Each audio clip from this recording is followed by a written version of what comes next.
Kwa ngaroy mena la de ko kwi jana jang ni siang kama benial ko kwi dun sil me malat ko kwi dun yen jang kan kala ma ero kilo ko kwi dun yen jang roy de la de ka jang ba nyona lat nyo lo je jelong ka mai ro do lar reshin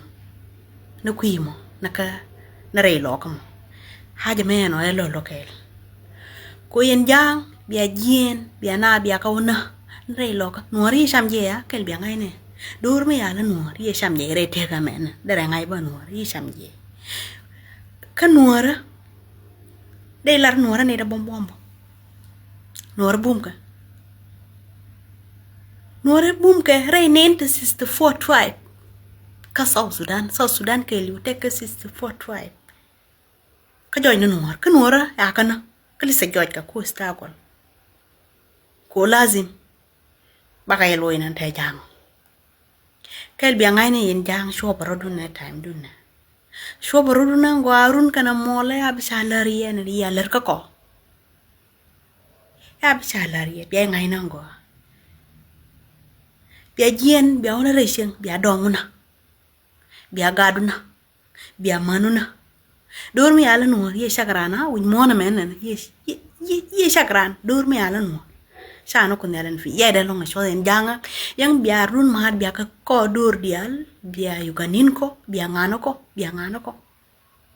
kayo nora ta kayo sin nengin fono kier makayu kwanya dur te 64 tribe na dani da ko na dana ne nong ni nyal e joy odi ngai ko no tem go ambilar ko wi ko be joy obi bi shono no finyo yen wor diala video da mena ko share aja waje kan ja yene dia fe kiero ki yene dia fe jana mo ko share video da me aja waje kan ja ngai yan ka mo wango ka berda ma bar ko ba ngai mina nangasin a shonda erda ma bar ko silalia mo gwa silalia mi jegola ne dia leilu na ka beginning and ka 2013 up to now siram de leñ ready na kel bi ngai na siram de leñ ready made o go anangan ka je ne dia leilu baro do far kramilu ko ba ngai a shonda ano lo je long ka mai ro do la re lo ko ni siang tel me malat sin kama roisin kan kala ma yelo bia na o shala makar fona bia ka bo kon bia man kul na kal gat kadong bia na kul na kon ni kon cham je ya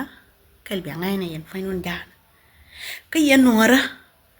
ke nda ya dun mar jang do ni aru na go asho brodun kel jang run kan mola abi salari bia ta ngai sin bia ngai shandun ma we lus haga kun ra ni donu ne la lo ar no sho barodu na go ha bia ngai run kana mola dormu ya la no ma we ko ngai yene to ya run mar jango ki yen fan kun jana ba yana sha jana yen nuora to kele jang run kana mola bia la na halab na bia na liem na shara ko ya le yap bia je run kana mola gwade ya banan go ha ka run kana mola do ku bila na alabna nga alam de ko la nan ka Sudan la liye mo na kan biya yara ka wala shobro na ngwahan karun kana mola biya lo ya roy na de la rengen no yin war ya ko ja biya anon ye foibo biya bai ko bi rameji ramashar meji dur me alan hore chu bai ko wo chu ka yu o chu doru ala kala no ye dum foya me dilo konkur me ter no war kan ko den jang chano bara bokro buliam chine be jeno do ma fadi ka be ngai ba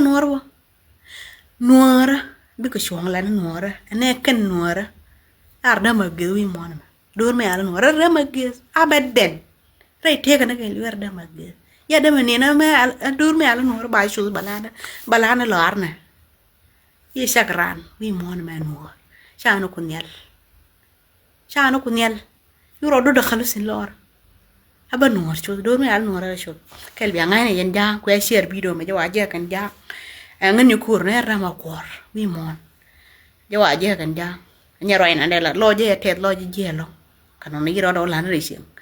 ni siang run kurun baling no anwar na run kurun baling no anwar na bu nuora liao ye nuora mi de lari pale yil ka pale nyir kam na kun dung jana tiene na go mana kui ta dia lana ka ngai dan to konti to mana gar matot me ada ta ngai dung jana farui fale yilun ka fale dang nun ka fale nyir kam na kun we nan jaro da re doran kon dor me ala no ko tanya pena wi dan liangai nang go aja wang no kun share nang go liangai nang go roi mena lan me jong wo no kun do roi mena me ala ko na jang asura me je ja tenere lu na kon war jama me bi parwi ko ngan biang fal ko mata ma sha zamana nang lo biang